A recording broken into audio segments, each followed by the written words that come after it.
पिता टीकाप्रसाद आचार्य र माता टीकादेवीका सपुत्रका रूपमा विक्रम सम्वत 1968 मङ्सिर 17मा पश्चिम नेपालको नवलपरासीमा टङ्कप्रसाद आचार्यको जन्म भएको थियो। यिनका पिता त्यस बखत दुनियादारले पाउने सबभन्दा दोस्रो माथिल्लो ओहदा बडा हाकिमसम्म भएका थिए। पिताको जागिरकै सिलसिलामा उपत्यका बाहिर जन्म नपुगेका आचार्य 15 वर्षको उमेरमा दरबार हाइस्कुलमा कक्षा 5मा भर्ना भए, तर विभिन्न कारणले उनको दरबार हाइस्कुलको पढाइ जारी रहन सकेन। यिनका पिता दरबारिया षड्यन्त्रमा परेर जागिर र जायजथाबाट वञ्चित भएपछि आचार्यको पिताको आर्थिक स्थिति नाजुक बन्न पुग्यो र भीमफेदीमा एउटा भात खुवाउने होटल र घोडसवारी सेवा सञ्चालन गरी जीवन गुजारा चलाउन बाध्य हुनु पर्यो।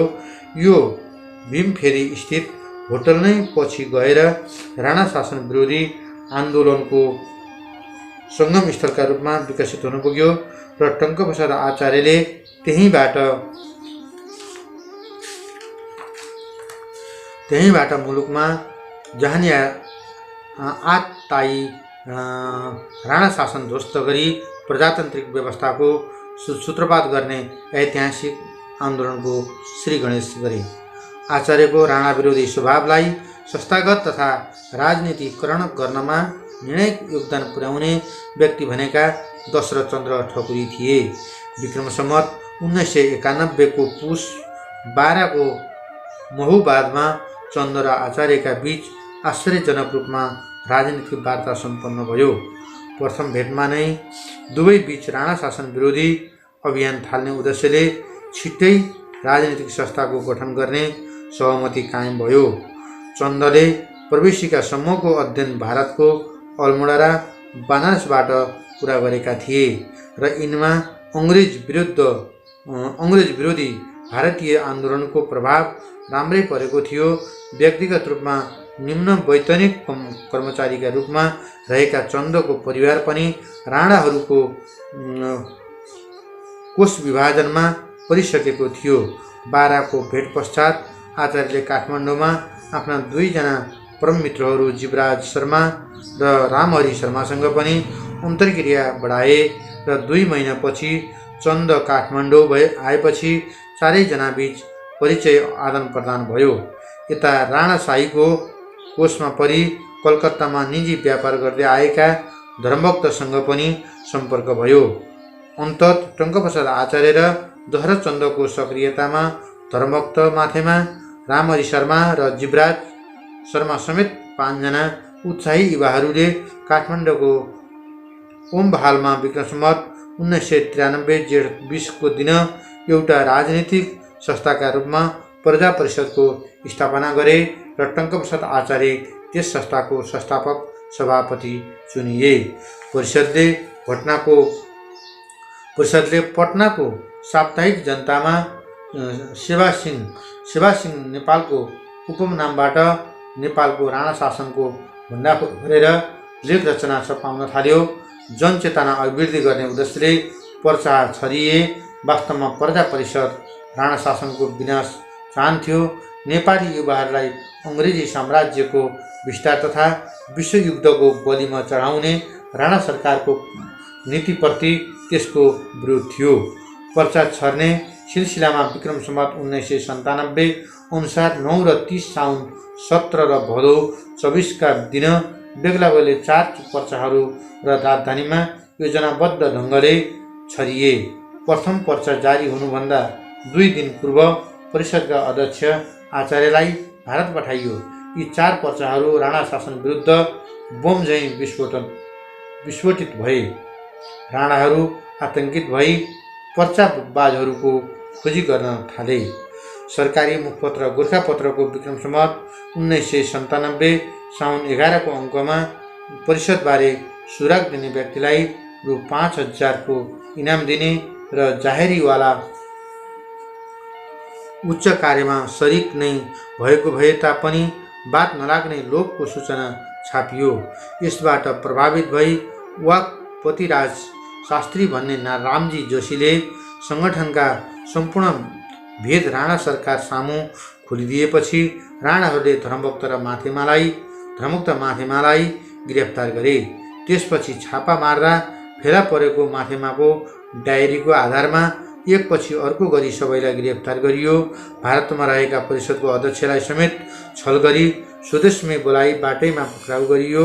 आचार्यलाई विक्रम सम्वत 1997 कार्तिक 16 गते साँझ सिंहदरबारबाट ल्याइ पुर्याइयो।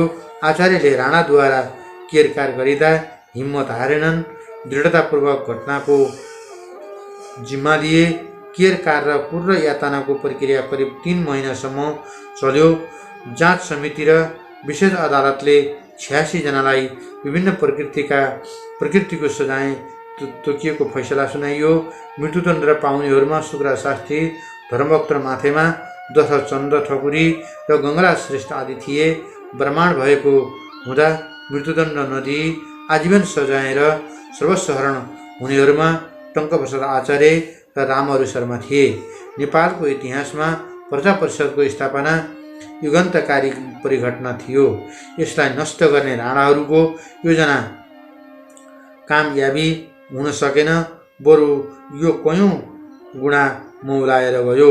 पछिल्लो समयमा यसले नेपाल प्रजातन्त्र सङ्घ विक्रम सम्वत 1998, नेपाल प्रजा पञ्चायत विक्रम सम्वत 2002, नेपाल राष्ट्रिय काङ्ग्रेस 2003, नेपाल प्रजातन्त्र काङ्ग्रेस 2006, नेपाली काङ्ग्रेस 2006 र नेपाल कम्युनिस्ट पार्टी 2006 को रूप लियो। यी सबैले पूर्व राणाशाही शासनको अन्त्य गरी छाड्ने अमिट छाप बोकेका थिए। आचार्य आफ्नो 10 वर्ष जेल जीवनको उत्तरार्धदेखि आफ्नो चिन्तन प्रक्रियामा मार्क्सवादी राजनीतिक आर्थिक दर्शनबाट प्रभावित हुन थालेको देखिन्छ। उनले जेलभित्रबाट आफ्ना मित्र र शुभचिन्तकहरूसँग गरेका पत्रचारहरूमा मात्र होइन, जेल मुक्ति पश्चात पुनर्गठित र प्रजा परिषद एउटा लामो कालखण्डसम्म मार्क्सवादी बहावमा बगेको देखिन्छ। उनले आफ्नो जीवनकालमा धार्मिक र राजनैतिक पुस्तकहरूको अध्ययन गरे। राजनैतिक पुस्तकका रूपमा चाहिँ उनले रुसोको सामाजिक सम्झौता, नेपोलियनको जीवनी, फ्रान्सको राज्यक्रान्ति सम्बन्धी पुस्तक अध्ययन गरी र तीबाट प्रेरणा लिएका थिए। आचार्य मुलुकका जेठा राजनीतिज्ञ थिए। समयले उनलाई कट्टर राष्ट्रवादी भारत विरोधी र चीन समर्थक एकैचोटि बनाइदियो। काङ्ग्रेसद्वारा लगाइएको कम्युनिस्ट पार्टीमाथिको प्रतिबन्ध हटाउने, चीन र सोभियत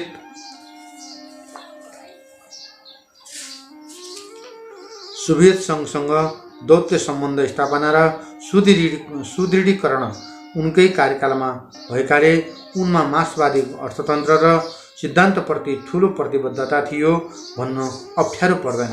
तर राजनीतिक रङ्गमञ्चमा आफ्नो पृथक पहिचान प्रस्तुत गर्दै उनलाई साह्रै गाह्रो भयो। कहिले कम्युनिस्ट त कहिले राजासँग नजिक देखिने आचार्य प्रजातान्त्रिक प्रतिबद्धताबाट टाढा रहेनन्।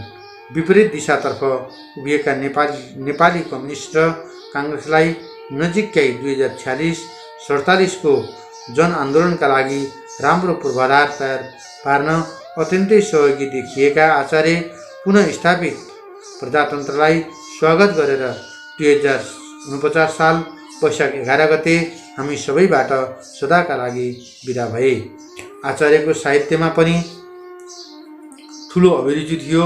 उनी आदि बराह तथा अन्य नामबाट सामाजिक दैनिकका लागि विभिन्न लेखहरू लेखिरहन्थे। चार्ल्स डिकेन्स र गेटे जस्ता विदेशी उपन्यासकारहरू उनका बढी प्रिय थिए। उनले फ्रेडरिक एङ्गल्स र अल्बर्ट आइन्स्टाइनका कृतिहरूको समेत गहिरो अध्ययन गरेका थिए। अङ्ग्रेज इतिहासकार गिब्सनको decline and fall of the Roman empire, Roman साम्राज्यको अवरोह तथा पतन सधैँ उनको शिरानमै हुन्थ्यो। त्यसैगरी आफ्नो जीवनकालमा रुसोको सामाजिक सम्झौता, नेपोलियनको जीवनी, फ्रान्सको राज्यक्रान्ति सम्बन्धी पुस्तकहरूको समेत राम्रो अध्ययन गरेका आचार्य धार्मिक ग्रन्थ श्रीमद् भागवत गीताबाट समेत विशेष प्रभावित थिए। उनका बारेमा वरिष्ठ पत्रकार मणिराज उपाध्यायद्वारा लिखित आचार्यसँग आधा घण्टा र अमेरिकी प्रोफेसर जेम्स फिसरद्वारा लिखित जिउँदा शहीदहरू नेपालको क्रान्तिमा व्यक्तिहरूको भूमिका living martyrs individual and revolution in Nepal जस्ता कृतिहरूले अन्तर्राष्ट्रिय जगतमा समेत स्थापित गरिसकेको छ। 2011 फागुन 30मा राजा त्रिभुवनको स्वर्गारोहण भएपछि नयाँ राजाले मुलुकको शासनभार आफ्नै हातमा लिए। यसैबीच अचानक 2012 माघ 13 का दिन राजा महेन्द्रले मुलुकका जेठा राजनीतिक आचार्यको प्रधानमन्त्रीत्वमा केही स्वतन्त्र व्यक्तिहरूलाई मिलाई नेपाल प्रजा परिषदको एकमाना सरकार गठन गरिएको घोषणा गरे। आचार्यको 1.5 वर्षीय शासनकालमा मुलुकमा सुधारका कामहरू पनि भए। नेपाल प्रशासन सुधार आयोग 2013 को गठन, नेपाल राष्ट्र बैंकको स्थापना 2013, योजनाबद्ध विकासको प्रादुर्भाव र असंलग्न विदेशी नीतितिरको अवलम्बन आचार्य सरकारका प्रमुख उपलब्धिहरू हुन्। आचार्यले मुलुकका विदेश नीतिलाई भारतीय प्रभावबाट बिस्तारै अलग्याउने नीति अख्तियार गरेका थिए। यसै अनुरूप वैदेशिक सम्बन्धलाई भारतमा मात्र सीमित रहन नदिई व्यापक पारियो। यसै सन्दर्भमा 2013 मा सोभियत संघसँग नेपालको दौत्य सम्बन्ध तथा चीन समेतका राजदूतहरूको आदान प्रदान भयो भने 2012 मै मुलुकलाई संयुक्त राष्ट्रसङ्घको सदस्य पनि प्राप्त भयो। 2010 सालमा भएका काठमाडौँ नगरपालिकाको निर्वाचनमा अत्यधिक स्थान प्राप्त गरेको प्रजा परिषदले 2014 सालको निर्वाचनमा राम्रो नतिजा हात पार्न सकेन। त्यसको कारण चाहिँ आन्तरिक कलह नै थियो। पार्टीले आचार्यलाई आफ्नो सरकारभित्रका स्वतन्त्र व्यक्तिहरूलाई निष्कासन गर्ने आदेश दियो। उनले 2014 असारमा राजा कहाँ एउटा बिन्ती पत्र जाहेर गरे, जसमा आफ्नो दलको एकमाना सरकार माग गर्दै अन्यथा आफूलाई प्रधानमन्त्रीको कार्यभारबाट मुक्त गरिदिन माग गरे। राजाले मौका छोपी तोकिएको समयमा चुनाव गर्न नसक्ने भनी जाहेर गरेकोले मन्त्रीमण्डल विघटन गर्नु परेको भनी नकारात्मक ढङ्गले त्यसलाई प्रचारबाजी गरे। प्रजा परिषदमा पुनः विभाजन आयो। 2015 सालको आम निर्वाचनमा उनको पार्टीबाट केवल 2 जना मात्र विजयी भए, जसमा स्वयं आचार्यको नाम थिएन। विडम्बना, जुन निरङ्कुश शासन विरुद्ध आचार्यले मध्ययुगीन बर्बरताको समेत प्रवाह नगरी प्रजा परिषदबाट आन्दोलनको सूत्रपात गरेका थिए, तिनकै अघिल्तिर प्रजातन्त्रको अपहरण हुँदा समेत मौनता साँधेर बस्नु पर्यो। उनले प्रधानमन्त्रीको शपथ ग्रहण गरे लगत्तै सिफलमा धर्मभक्त माथेमाको स्मृति प्रतिमामा माल्यार्पण गर्न जाँदा उनी असाध्यै भावुक भएर रोएका थिए रे। उनी विशेषत प्रसाद कोइरालालाई आफ्नो भाइ सरह माया गर्थे।